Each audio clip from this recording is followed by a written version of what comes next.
This is going to be a video tutorial on how to enable or disable hardware acceleration in the Waterfox web browser. I will be using a desktop PC for this. Let me jump over to my browser here. I have the Waterfox web browser opened up now. To enable or disable hardware acceleration in Waterfox, it's very easy to do. First thing you want to do is go up to the upper right hand corner, up to where you see the 3-bar hamburger menu.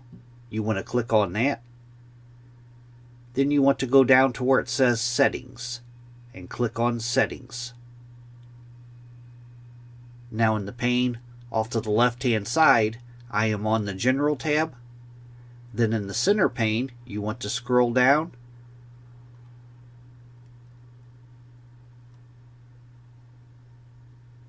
to where you see the Performance area. And in the Performance area, by default, hardware acceleration should be enabled, but to disable it or to enable it, you want to uncheck this, and then right here another checkbox appears, Use hardware acceleration when available. By default, it's probably enabled, but to turn it off, you would just uncheck it.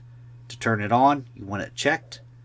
To turn it off, you uncheck it. That is how to enable or disable hardware acceleration in the Waterfox web browser. Thanks for watching.